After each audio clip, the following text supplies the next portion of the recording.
Hello မင်္ဂလာပါမင်ကဒီနေ့ဒီဗီဒီယိုလေးထဲမှာပုံထဲမှာပြထားတဲ့ Granny Square အင်ကြီးလေးပေါ့နော်အဲဒီကာဒီကန်လေးထိုးပြမှာဖြစ်ပါတယ်အဲဒီမှာသုံးထားတဲ့ Granny Square အချက်ထိုးနည်းလေးတွေကိုအရင်ဆုံးထိုးပြပေးပါမယ်အရင်ဆုံးမင်းတို့သုံးမဲ့ချီလေးတွေကိုအရင်ဆုံးစပြီးတော့မိတ်ဆက်ပေးမယ်နော်ဒီအလဲဝစ်ဆန်နဲ့ဒီပွင့်ဖက်လေးတွေကိုကြတော့ဒီ mid cotton 4 ply အမဲဘက်ကိုသုံးထားပါတယ်အယောင်ကတော့ကိုကြိုက်တဲ့အယောင်သုံးပါနော်မင်းကဒီဝစ်ဆန်လေးကိုကြတော့အဝါရောင်လေးသုံးထားတယ်ပွင့်ဖက်ကတော့အယောင်အစုံလေးသုံးမယ်ပေါ့နော်ပြီးတော့ဒီအပြင်ဘက်ကဒီ4000 granny square နေရာကိုကြတော့မင်းကဒီ mid cotton 5 ply 100 gram ဒီအပြာဘက်ကိုသုံးထားပါတယ်အစိုက်ကကြတော့3 mm သုံးထားပါတယ်နော်အဲ့တော့မင်းတို့အခုအရင်ဦးဆုံးဒီအလဲဝစ်ဆန်လေးကိုစပြီးတော့ထိုးကြမယ်နော်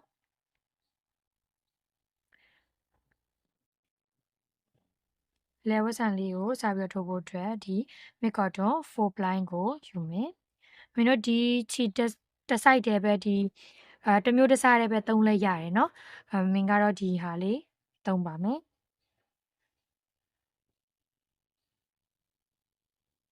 ရင်ဦးဆုံးမင်းတို့ magic ring လေးရင်ဆုံးလုပ်လိုက်မယ်လက်ပေါ်မှာဒီလိုချစ်ချစ်ကက်ကလေးဖြစ်သွားပြီဆိုလို့ယူရှင်ရင်ပထမချီရဲ့အောက်ကနေအက်ကိုဝင်ပြီးတော့ဒုတိယချီကိုဆွဲယူလိုက်မယ်ပြီးရင်ဒီလိုမျိုးလိမ်လိုက်မယ်လိမ်ပြီးတော့အဲ့နေရာလေးကိုထိန်းပြီးတော့ကင်လိုက်မယ်ကင်ပြီးရင်ဒီခြေလုံးကနေထွက်လာတဲ့ခြေစားကိုကြတော့ခြေကင်ကြီးအကင်ကြီးတိုင်းကင်မယ်ပြီးရင်ဒီဘက်ကိုပြောင်းပြီးတော့ကင်လိုက်မယ်နော်ဒီကြားထဲကိုကြတော့လက်ကိုထည့်ပြီးတော့ထိန်းထားမယ်ဒီလက်မနဲ့လက်ကလေးနဲ့ကဒီလိုမျိုးလေးလာပြီးတော့ကင်ထားမယ်ပြီးရင်ဒီမှာဖွန်မီတစ်ချက်ထိုးမယ်ထိုးပြီးရင်ခြီလေးကိုနည်းနည်းဆွဲထုတ်လိုက်မယ်အပေါ်ကခြီကိုလက်နဲ့ဒီလိုထိန်းထားမယ်ပြီးရင်ဒီလိုမျိုးတက်လိမ်လိမ်လိုက်မယ်လိမ်ပြီးသွားရင်ဒီခွင်းထဲကနေပြီးတော့ခြီကိုဆွဲယူလာမယ်ပြီးရင်နှစ်ပင်ထုတ်မယ်အပေါ်မှာနှစ်ပင်ချက်မယ်နော်ပြီးရင်နောက်ထပ်နှစ်ပင်ထပ်ထုတ်မယ်ပြီးရင်ဖွန်မီတစ်ချက်တက်မယ်နော်အဲ့လိုမျိုးမင်းတို့က12ခါထုတ်မယ်အခုတစ်ခါပြီးသွားပြီနော်နောက်ထပ်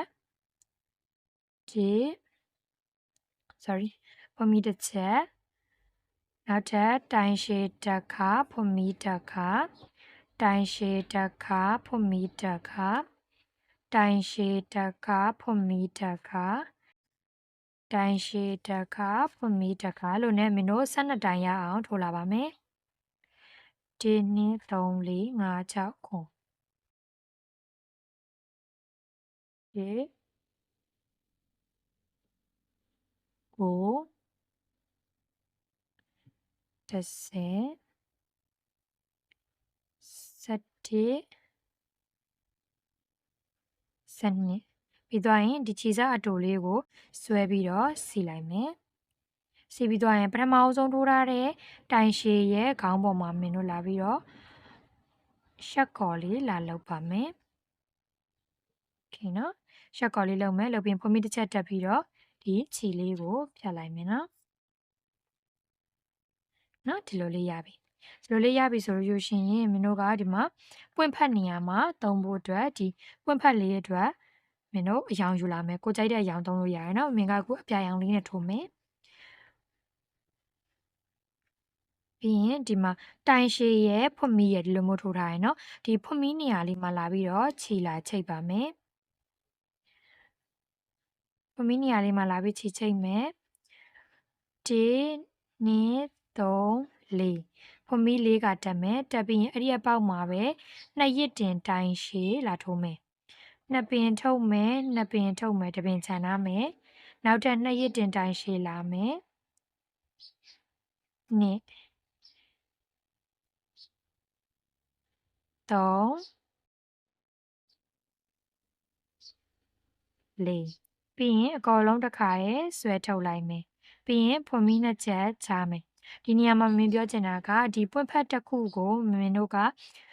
တိုင်2ရစ်တင်တိုင်ရှည်9တိုင်စုချွတ်နဲ့သွားမယ်နော်ဒီမှာမင်းကဘာလို့2ရစ်တင်တိုင်ရှည်4တိုင်မထိုးရလဲဆိုတော့ဒီရှေ့မှာဖွန်မီ4ချက်တက်ထားပါတယ်အဲ့ဒါလေးက2ရစ်တင်တိုင်ရှည်ဒိုင်စာနဲ့ညီမျှတဲ့အတွက်မင်းကဒီနောက်မှာ2ရစ်တင်တိုင်ရှည်4တိုင်ပဲထိုးလိုက်တာ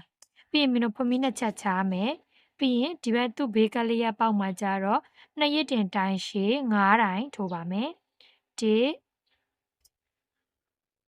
2 3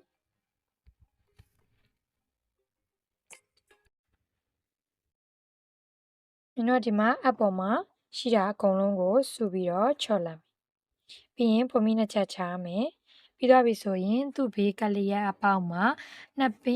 ရစ်မယ်ပေါက်တဲ့နေရာကိုတို့တွဲမယ်ဂျီကိုဆွဲယူလာမယ်နှစ်ပင်ထုတ်မယ်ပြီးရင်နောက်တစ်တိုင်း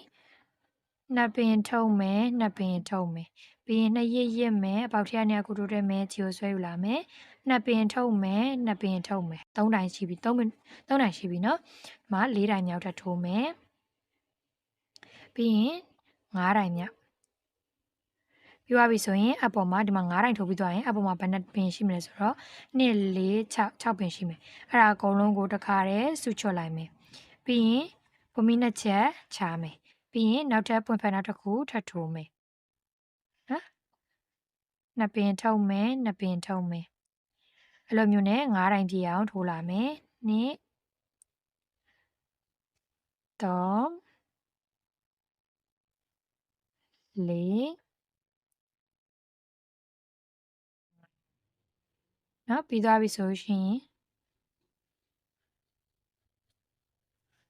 ပြီးသွားပြီဆိုရင်အကုန်လုံးကိုတစ်ခါတည်းစုချွတ်လိုက်မယ်ပြီးရင်ပုံမီနှစ်ချက်ချားမယ်အဲ့လိုမျိုးနဲ့မင်းတို့ကဒီမှာပတ်လေထိုးလာမယ်နော်ပွင့်ဖက်တစ်ပတ်လေလုံးပြည့်အောင်ထိုးလာပါမယ်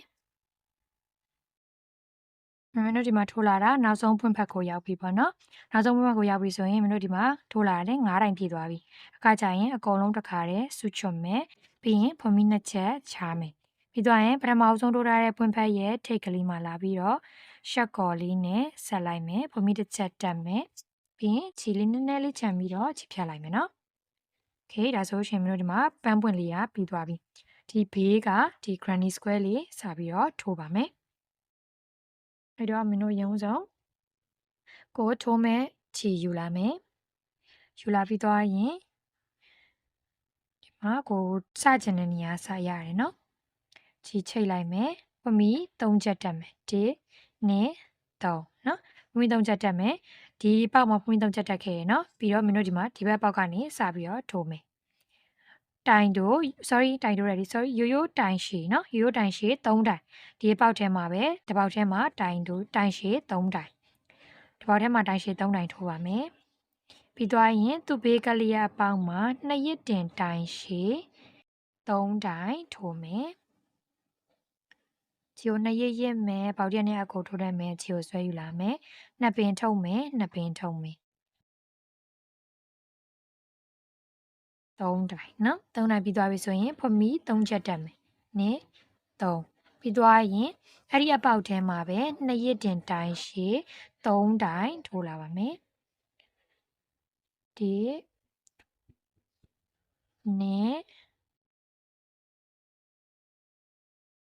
3နော်ပြီးသွားရင်ဒီမှာတစ်ပေါက်ထဲမှာ2ရစ်တင်တိုင်ရှည်3တိုင်နှစ်ခါထိုးတယ်နော်ထိုးပြီးသွားရင်ဒီဘက်ပေါက်ထဲမှာကျတော့ရိုးရိုးတိုင်ရှည်3တိုင်ထိုးလာမယ်2 3ပြီးရင်ဒီဘက်ပေါက်ထဲမှာရိုးရိုးတိုင်ရှည်3တိုင်ထပ်ထိုးမယ်ရိုးရိုးတိုင်ရှည်က6တိုင်ပေါ့နော်တစ်ပေါက်မှာ3တိုင်စီနဲ့2ပေါက်ထိုးရမယ်နော်ဒီလိုမျိုးလေး6တိုင်ရပြီပြီးရင်နောက်တစ်ပေါက်မှာသူနဲ့ကလျက်ပေါက်မှာကျတော့2ရစ်တင်တိုင်ရှည်3တိုင်1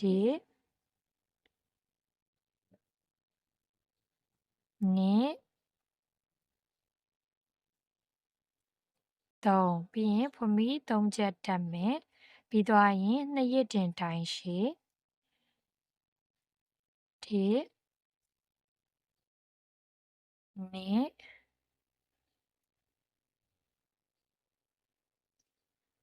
3နော်တစ်ပေါက်ထဲမှာပဲ2ရစ်တင်တိုင်ရှည်3တိုင်တစ်ခါဖွမီ3ချက်ချ3တိုင်တစ်ခါနော်အဲ့လိုလေးထိုးမယ်ဒါဒေါင်းဂျိုးလေးပေါ့နော်ဒီလို granny square ရဲ့ဒီလိုဒေါင်းဂျိုးနေရာလေးကိုထိုးနေရပါပြီးသွားပြီဆိုရင်မင်းတို့ကသူ့ဘေးကလေးရကအပေါက်မှာကျတော့ရိုးရိုးတိုင်ရှည်3တိုင်1 2 3ပြီးရင်သူ့ဘေးကလေးရအပေါက်မှာ1 2 3နော်ရပြီပြီးရင်ဒေါင်းကျိုးပြန်လာမယ်2ရစ်တင်တိုင်ရှည်3တိုင်1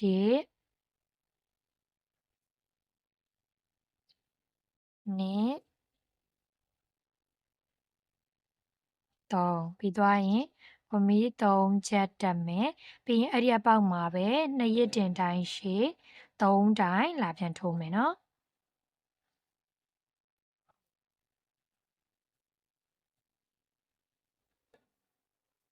နော်ဒီမှာတောင်ကျိုးလေးပြီးသွားပြီခါကြရင်သူဘေးကလေးအပေါက်မှာရိုးရိုးတိုင်ရှည်3တိုင်ထိုးမယ်ဟုတ်ပြီးရင်သူဘေးကလေးအပေါက်မှာလည်းရိုးရိုးတိုင်ရှည်3တိုင်ထိုးလာမယ်ပြီးသွားရင်တောင်ကျိုးနေရာလေးပြန်ရောက်ပြီနော် sorry ဒီမှာ2ရစ်တင်တိုင်ရှည်3တိုင်ထိုးလာပါမယ်ဒီနှစ်3ပြီးရင်ဖွမီ3ချက်တက်မယ်အဲ့ဒီအပေါက်မှာပဲ2ရစ်တင်တိုင်ရှည်3တိုင်ထပ်လာထိုးမယ်နော်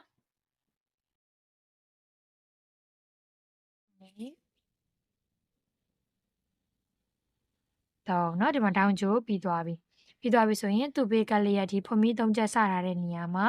ရိုးရိုးတိုင်ရှည်2တိုင်ထိုးပါမယ်ဘာလို့2တိုင်ပဲထိုးတာလဲဆိုတော့ဒီဖွမီ3ချက်တက်ထားတာကဖွမီ3ချက်ကရိုးရိုးတိုင်ရှည်1တိုင်နဲ့ညီမျှလို့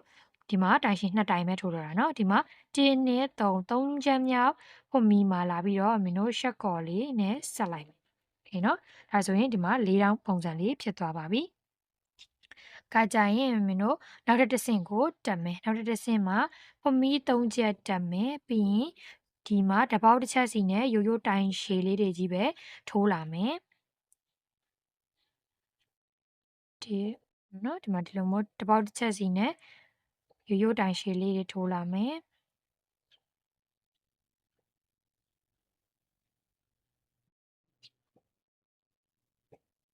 โอเคမင်းတို့ဒီမှာထိုးလာတာဒီမှာဖွမီ3ချက်ချထားတဲ့နေရာကိုရောက်ပြီအခါကြလို့ရှိရင်မင်းတို့ကဒီဖွမီ3ချက်ချထားတဲ့ဒီအပေါက်ထဲမှာတိုင်ရှည်3တိုင်ဖွမီ3ချက်ပြီးရင်အဲ့ဒီအပေါက်ထဲမှာပဲတိုင်ရှည်3တိုင်ဒီနှစ်3ပြီးရင်တပေါက်တစ်ချက်စီနဲ့တိုင်ရှည်တိုင်းပေါ်စီမှာတပေါက်တစ်ချက်စီနဲ့တိုင်ရှည်လေးတွေဒီဘက်ထောင်းကိုရောက်တဲ့အထိဇက်တိုင်းပြန်ထိုးလာမယ်နော်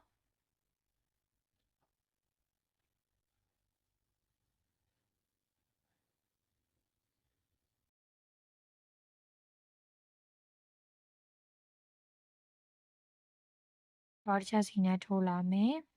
ထိုးလာပြီးသွားလို့ဒီထောင်ချိုးကိုရောက်ရင်ခုနကလိုမျိုးပဲဒီထောင်ချိုးလေးမှာ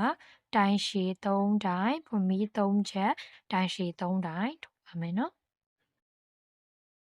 တိုင်ရှည်3တိုင်ဖွမီရ3ချက်တိုင်ရှည်3တိုင်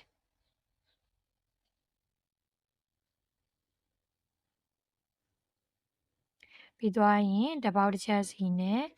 တိုင်ရှည်ဒီဘက်ထောင်းကိုရောက်တဲ့အထိပြန်ထိုးလာမယ်။ထောင်းကိုရောက်ရင်ဒီဘက်မှာလိုမျိုးပဲတိုင်ရှည်3တိုင်ဖွမီ3ချက်တိုင်ရှည်3တိုင်เนาะဒီဘက်ထောင်းနေမှာလည်းဒီလိုမျိုးပဲထိုးလာမယ်။ဒီအဆုံးသက်လေးကိုရောက်ရင်မင်းတို့ပြန်တွေ့ပါမယ်နော်။မင်းဒီမှာထိုးလာတာနောက်ဆုံးတိုင်ကိုရောက်လာပြီနော်။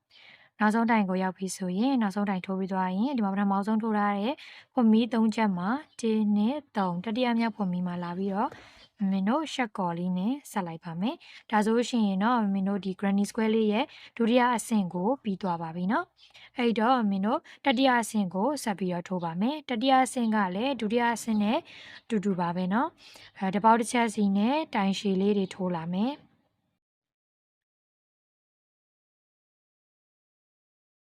ဘောတစ်ချက်စီနဲ့ရိုးရိုးတိုင်ရှည်လေးတွေထိုးလာမယ်ဒီထောင်းကိုရောက်တဲ့အထိထိုးမယ်နော်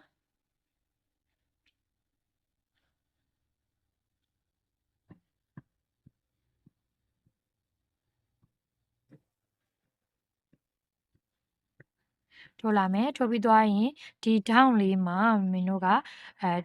ဒီဒုတိယအဆင့်မှာကျတော့တိုင်ရှည်3ကဖမီ3ချက်တိုင်ရှည်3ကထိုးတယ်နော်ဒီတတိယမြောက်အဆင့်မှာကျတော့မင်းတို့ကတိုင်ရှည်2ခါဖမီ3ချက်တိုင်ရှည်2ခါပဲထိုးပါမယ်နော်ဒီတောင်းထဲမှာတိုင်ရှည်2ခါဖမီ2ချက် sorry ဖမီ3ချက်တိုင်ရှည်2ခါ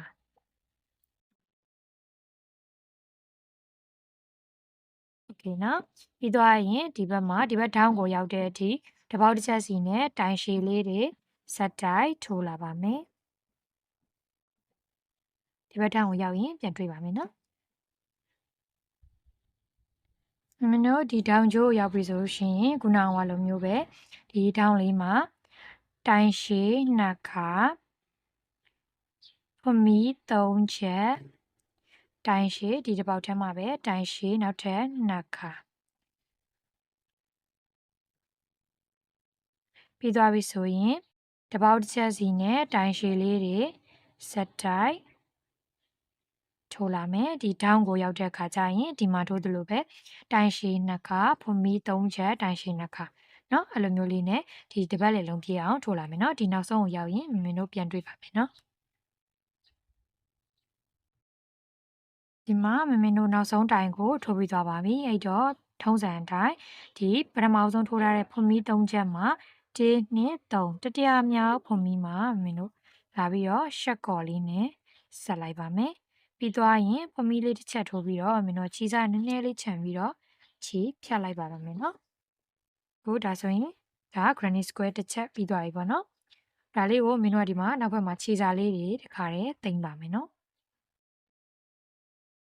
မင်းတို့ဒီဖမီ3ချက်တက်ထားတဲ့တိုင်ပေါ့နော်အဲ့တိုင်ရဲ့ဒီဘက်ဘေးကတိုင်ဒီဘက်ဘေးကတိုင်ရဲ့ဒီထိတ်ကလေးမှာနော်ဒီလိုလေးထည့်လိုက်မယ်နော်ခြေလေးကိုလုံမလေးဆွဲထည့်လာမယ်ထည့်ပြီးသွားရင်ဒီအောက်ခြေလေးတွေမှာတိုင်ရဲ့ခြေလေးတွေမှာမင်းတို့ကခြေလေးတစ်ခါရယ်ထည့်ပြီးတော့တင်သွားပါမယ်နော်โอเคနော်ဒီလိုလေးတင်သွားမယ်တင်သွားပြီဆိုရင်မင်းတို့ကဒီမှာလည်းတင်ထားတဲ့ခြေလေးရှိရနော်အဲ့ဒါလေးတွေကိုပါတစ်ခါတည်းမင်းတို့ဖြတ်ပြီးတော့ခြေစားတင်လိုက်ပါမယ်သွားရင်ဒီမှာဒီပွင့်ဖက်မှာလည်းမင်းတို့တင်ထားတဲ့ခြေစားလေးနှစ်စားကိုဖြတ်လိုက်မယ်ပြီးရင်ဒီမှာ magic sorry ဝစ်ဆန်လေးလောက်ထားတဲ့အစာလေးပေါ့နော်အဲ့ဒီအစာလေးကိုလည်းမင်းတို့ကတင်လိုက်ပါမယ်ပြန်ပြီးပြုတ်ထွက်မသွားအောင်ရှေ့ဘက်ကိုထပ်ပြီးတော့ထိုးထည့်ပြီးတော့မင်းတို့ခြေစားလေးတင်လိုက်မှာပေါ့နော်ဒီလိုလေးရပြီဆိုရင်မင်းတို့ကဒီမှာခြေစားလေးကိုနည်းလေးချန်ပြီးတော့ဖြတ်လိုက်ပါမယ်ဒါဆိုရင်တော့မင်းတို့က granny square လေးပြီးသွားပါပြီဒီ granny square လေးကိုပုံချဖို့အတွက်ဆိုလို့ရှိရင်မင်းတို့ square board ထဲမှာထားပြီးတော့ပေါ့နော်ပုံစံချပြီးတော့ထားပြီးတော့ဒီလိုမျိုးလေးတစ်ရက်နှစ်ရက်လောက်ထားပြီးတော့မှမင်းတို့အင်ဂျီပြန်တွဲလို့ရှိရင်ပို့ပြီးတော့ပုံစံချပါတယ်ဒါမှမဟုတ်အိတ်တွေပါတွေထိုးမယ်ဆိုရင်လည်းအဲ့လိုမျိုးလေးပဲပုံစံချပြီးတော့မှအိတ်ကလေးထိုးလို့ရှိရင်အိတ်ကလေးကပို့ပြီးတော့ပုံချပန်းချလေးနဲ့ပို့ပြီးလှတယ်ပေါ့နော်ဒီ square လေးတွေကတွန့်လိမ်မနေပဲနဲ့ပို့ပြီးတော့ပုံချပန်းချလေးနဲ့ပို့လှပါတယ်အဲ့တော့မင်းတို့ကဒီ granny square အချက်ကလေးကိုအင်ကြီးထိုးတဲ့နေရာမှာပဲဖြစ်ဖြစ်ခြုံတယ်ထိုးတဲ့နေရာမှာပဲဖြစ်ဖြစ်ဒါမှမဟုတ်အိတ်ကလေးတွေထိုးတဲ့နေရာမှာပဲဖြစ်ဖြစ်မဖလာပဲဖြစ်ဖြစ်ကြိုက်တဲ့နေရာမှာသုံးလို့ရပါတယ်ကြိုက်တဲ့နေရာမှာကိုကြိုက်တယ်လို့ပုံဖော်လို့ရတယ်เนาะဒါကတော့မင်းကတော့အပေါ်တဲ့အင်ကြီးပေါ့နော်ကာဒီကန်လေးထိုးဖို့အတွက်မင်းထိုးနေရဖြစ်ပါတယ်အဲ့တော့မင်းနဲ့အတူတူကာဒီကန်လိုက်ထိုးမယ်အဆုံးထိထိုးမယ်ဆိုလို့ရှိရင်တော့မင်းနေ့တိုင်းတင်ပေးမယ်ဗီဒီယိုလေးတွေမှာလိုက်ပါပြီးတော့ထိုးလို့ရပါတယ်မင်းကဒီ square လေးထိုးပြီးသွားပြီဆိုရင်ဒီ square မျိုးလေး49ချက်ထိုးရပါမယ်เนาะကာဒီကန်တစ်ထည်ရဖို့အတွက်ဆိုရင်49ချက်ထိုးရပါမယ်ကိုက site အကြီးထိုးမယ်ဆိုလို့ရှိရင်တော့ဒီ granny square ကိုဒီထက်ပို့ပြီးတော့နောက်ထပ်တစ်ဆင့်နှစ်ဆင့်ထပ်တိုးပြီးတော့ထိုးပါเนาะအချက်ရည်ကတော့အားလုံး49ချက်ထိုးရပါမယ် size ကတော့ပုံမှန် normal size အတွက်ဆိုရင်ဒီလို3ဆင့်ထိုးပြီးရင်ရပါပြီကိုက size အကြီး over size ထိုးမယ်ကာဒီဂန်အကြီးကြီးထိုးချင်တယ်ဆိုရင်တော့ဒီထက်1ဆင့်တိုးတာဒါမှမဟုတ်2ဆင့်တိုးတာလုပ်ပြီးတော့ကိုလိုချင်တဲ့ size ပေါ်မူတည်ပြီးတော့ granny square လေးကို size ကြီးပြီးတော့ထိုးပေးပါနော်အဲ့တော့မင်းတို့နောက်ထပ်ဗီဒီယိုမှာပြန်ပြီးတော့တွေ့ပါမယ်ဒီလိုအချက်မျိုးလေး46ချက်ထိုးရမယ်နော်မင်းလည်းဒီလိုအချက်မျိုးလေး46ချက်ထိုးပြီးသွားရင်နောက်ဗီဒီယိုမှာအင်ဂျီလေးစပြီးတော့တွဲပါမယ်အဲ့တော့မင်းနဲ့အတူတူကာဒီဂန်ထိုးမဲ့သူများ49ချက်ထိုးထားပြီးတော့မင်းနဲ့တူနောက်ဗီဒီယိုမှာပြန်တွေ့ကြပါမယ်နော်အားလုံးမတတာပါ